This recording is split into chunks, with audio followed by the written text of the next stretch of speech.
So I knew nothing about this franchise, the original movie that came out in the 80s, the book series, nothing like that. I walked into this film completely blind with not really any expectations. So how did it turn out? Well, let's talk about it. My name is Brandon Keith Avery, and this is just my opinion.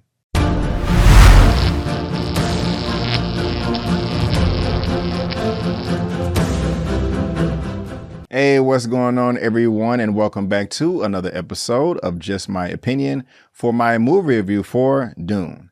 And if this is your first time finding me and you happen to like the video, please give me that thumbs up and consider subscribing. So like I said in my intro, I knew absolutely nothing about this franchise. When the trailer first dropped, I did react to it. So if you would like to subscribe and go check it out, you can right now. That is available. And also I did do a fresh out of the theater reaction while I was in my car, just giving you my initial reaction of what I thought about the film. But in that trailer reaction video, a lot of fans were telling me like, hey B, I know you like Star Wars, and just to let you know that this Dune did inspire a number of great franchises that came later on in Hollywood. And so like Dune is just what it is. And I'm a casual fan of Star Wars, not a diehard fan. So I was like, okay, hey, well, if Star Wars, was influenced by this, I think I'm gonna love this thing right here.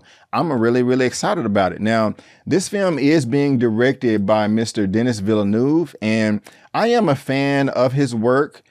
He did Blade Runner 2049.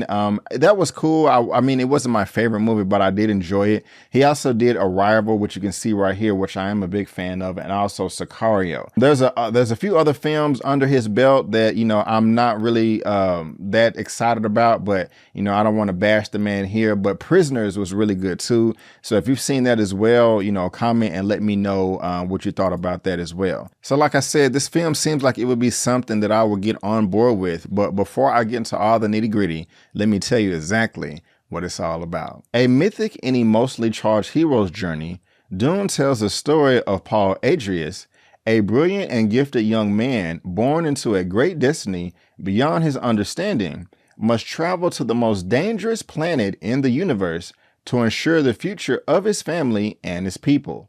As malevolent forces explode into conflict over the planet's exclusive supply of the most precious resource in existence, a commodity capable of unlocking humanity's greatest potential, only having those who can conquer their fear will survive. All right, so let's get into it. Now, one of the things I will note as a little knock, I'll just go ahead and get one of those out of the way, is the runtime for this film. It comes in to 2 hours and 35 minutes, and that is pretty lengthy. I did feel the length. There was a few moments while I was watching this to where I did take a big deep breath or two, maybe three, a little bored, just like, okay, nothing is really happening right now. I kind of want them to pick it up.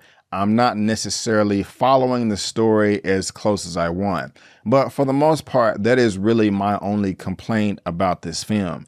Now, there's a few other nitpicks, and I'll get to that a little bit later. But one of the things that I really did like about this is the campaign that Denis Villeneuve was making about how you should see this film. He was saying that you should see this on the biggest screen possible, and I agree with him wholeheartedly. When Warner Brothers, this is produced and distributed by Warner Brothers, they made the announcement that all of their films were going to be released in theaters and on HBO Max at the same time. Denis Villeneuve was one of those directors that spoke out just saying, this is a bunch of crap. Y'all tripping. Y'all are effing up the experience. And he's right. You do need to see this film on the biggest screen possible, especially with it being shot in IMAX. And I have that information right here. Y'all, I talk about IMAX all the time, and they have multiple aspect ratios, 1:4:3, 1:7:8, and 190 all by 1.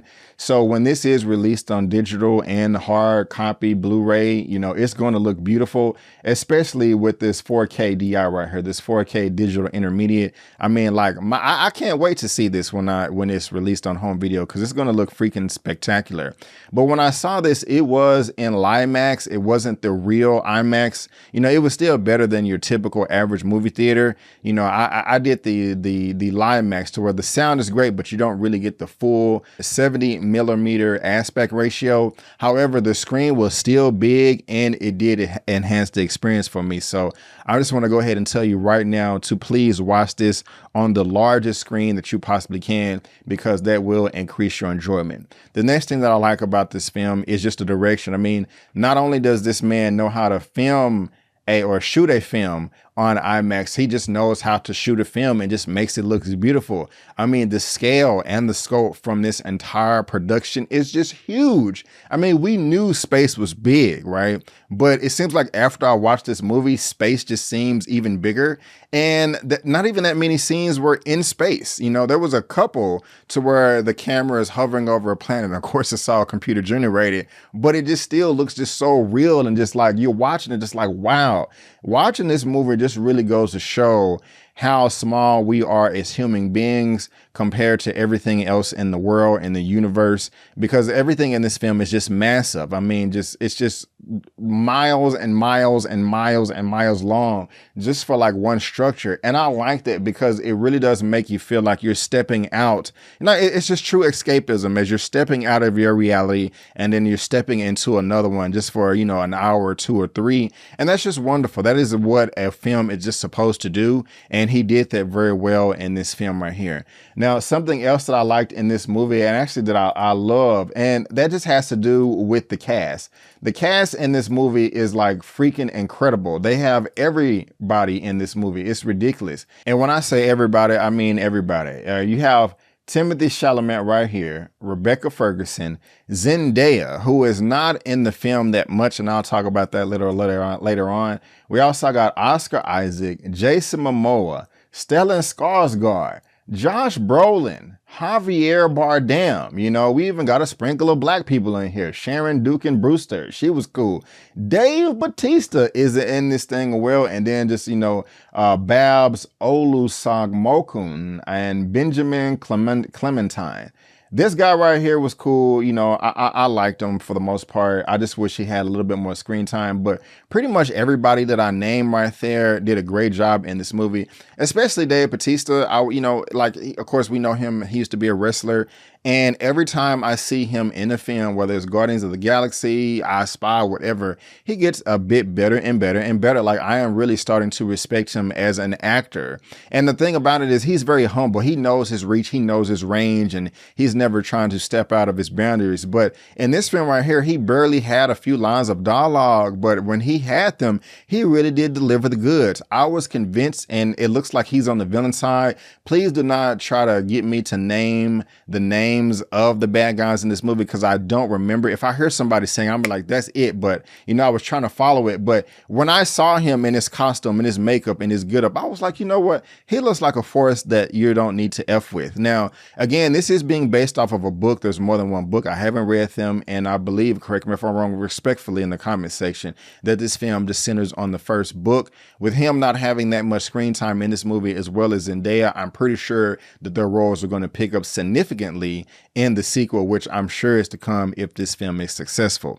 Another character in this movie that does not get that much screen time, which I just mentioned, is Zendaya as Shani. She's barely in this movie, but by the time it ends, you know that she's going to be in the next chapter of this franchise and that she's going to have a ton of screen time.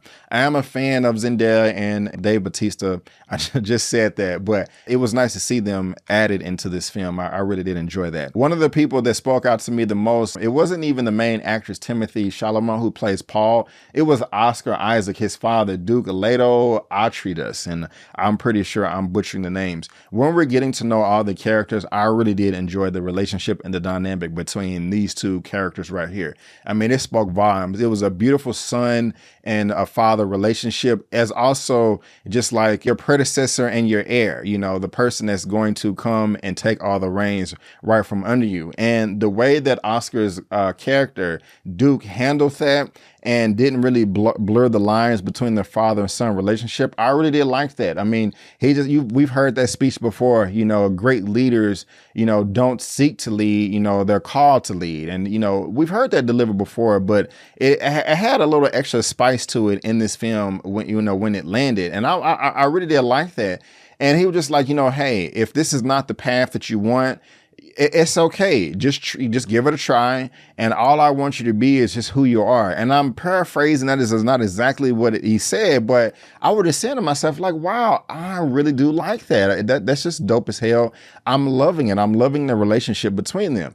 And just everybody else in this film too, that did a great job. Jason Momoa, he did a great job. The action beats that he was able to deliver in this scene in this film were great. Also, Javier Bardem, he is great. Everybody in this movie did a great job with the performances. And I was just talking about Paul, Timothy Chalamet, he is the main lead in this. I liked him. I respected his character. I was rooting for him. I wanted him to win. I was really interested in getting to know how all of his powers and abilities worked. And I don't know, or I don't have a full understanding of that right now, but I am intrigued to, learn a lot more. And as far as all the action and choreography and stuff like that in this film, it's not that much in this film. Not that it was completely necessary, but when it does hit, I did, appreciate that. I also like all the weaponry, the gadgets, and the spaceships and spacecrafts in this movie too.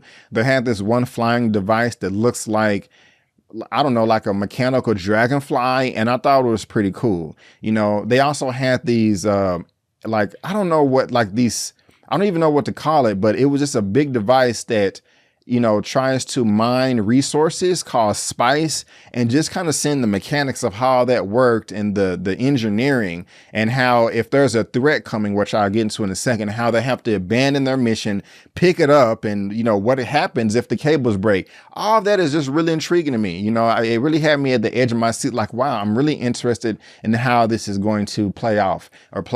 And then guys, in real life that we're living right now, everybody is fighting for resources and things of that nature. Everybody's trying to, gain power. And the resource that everybody is going after in this film is something called spice. You have these group of people over here that have adapted to it and it's kind of changing their DNA. You have these group of people over here that have been controlled over for 80 years. And then this group of people over here, and everybody's just trying to put their bid in and stay under the radar and stay on top of the radar to get control of this resource, because they say interstellar travel is just completely impossible if you don't have this resource. And so, I'm loving that. And they're going back and forth with all the politics and like the names of all the houses. And I'm just really excited trying to understand all the rules and the government and the politics and how everything works, because it's completely different from what we live in right now today. This film takes place like 1,000 years in the future, or maybe